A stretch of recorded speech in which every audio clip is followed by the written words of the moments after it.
Magandang araw sa inyong lahat guys. So ngayon ay pupunta kami sa Takasaki Immigration para kunin na yung bagong visa or Zairyo card ng anak ko. Kasi in-apply namin yung Koshin or yung extension nung last month, 5 weeks ago na.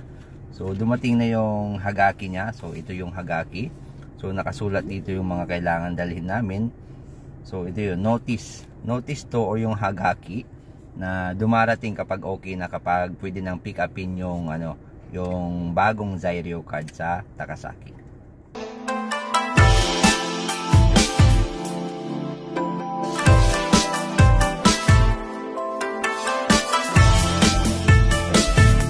Okay guys, kung bago lang po kayo dito sa channel ko, ako po si Leo, isang OFW dito sa Japan. Kung hindi pa po kayo nakasubscribe, click nyo na yung subscribe button and then mag-like din po kayo. And then mag-comment po kayo sa baba kung mayroon kayong mga katanungan.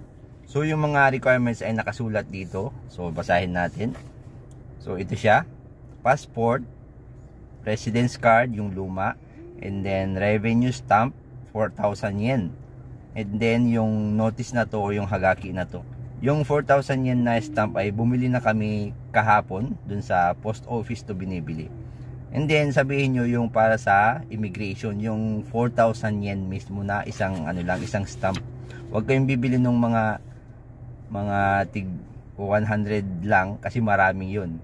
So dapat bilhin nyo yung talagang 4,000 yen na worth na stamp, isang stamp lang yun. So ito yung sinasabi kong stamp, 4,000 yen yan. So, nakalagay dyan 4,000 yen. Huwag kayong bibili ng mga tigo 100 kasi maraming tigo 100 yung kailangan yung bilihin. Kasi may nakasabay ako dati noon na yung binili niya yung maliliit na amount lang.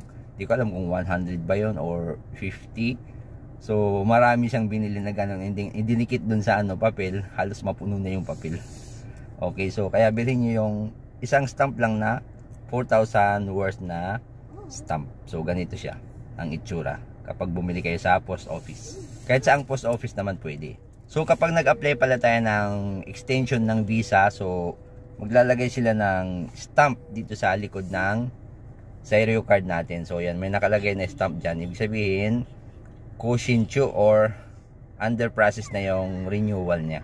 So nakalagay dyan yung sa kanto na yan, may naka-stamp dyan na on process na yung renewal ng panibagong Zairyo card or yung alien card. Actually yung expiration ng alien card na to or ng residence card ay August 25 pa. So ayan. Pero kapag nakapag-apply na tayo ng renewal, so may extend siya ng 2 months habang hinihintay yung ating panibagong Zairyo card. So basta nakapag-apply na kayo ng renewal or ng extension, so kahit lumagpas na yung expiration dyan, okay lang. Kasi mayroon pa namang 2 months na allowance na kailangan yung hintayin, extension, habang hinihintay nyo yung panibagong alien card or yung residence card. So habang hinihintay nyo yung Hagaki, so okay lang na lumagpas na yung sa expiration yung dati nyong Zairyo card kasi mayroon pang 2 months na allowance. And then kapag nagsubmit nyo ng application ng extension, so yung passport nyo ay didikitan ng ganito. Yan yung notice na ibig sabihin ay nagsubmit na kayo ng application and then hinihintay nyo na lang yung result. So dalawa yung katibayan nyo na under process na yung extension nyo or yung application. Ito at saka yung stamp sa likod ng Zairyo card. Okay, let's go. Punta na tayo sa immigration. 1 hour later. Okay guys, nandito na kami sa Takasaki Immigration. So, papasok na kami. Ito yung hours nila. A few moments later.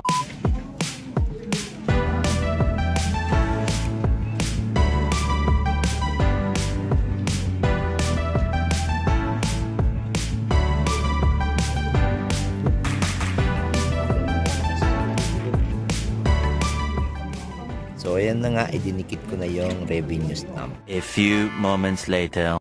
Okay guys, tapos na kami dito sa immigration. Ang bilis lang namin. Pagpasok namin, kumuha agad ng number. And then walang pila.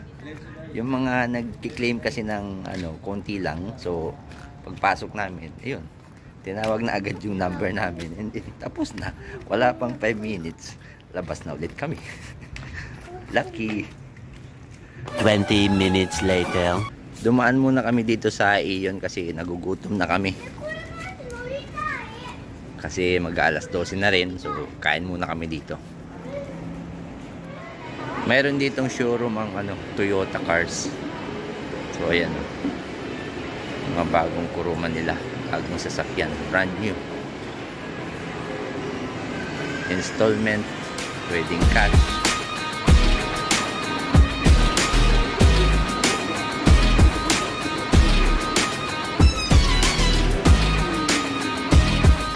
Okay, ito yung order namin.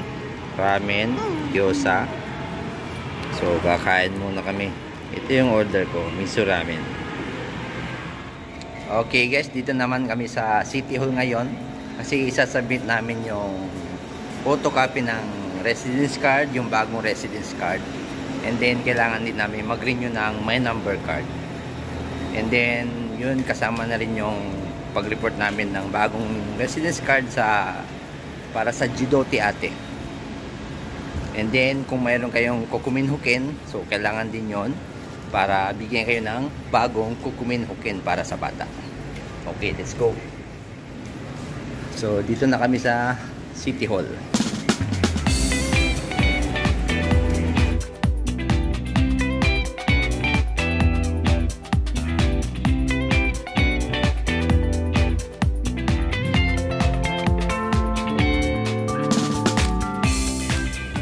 Okay guys, so natapos din yung lakad namin ngayong araw, maghapon. So sa umaga sa immigration, pumunta kami, kumuha ng bagong residence card. And then ngayon naman, kakatapos lang namin sa City Hall para naman dun sa pag-update ng residence card saka yung my number card.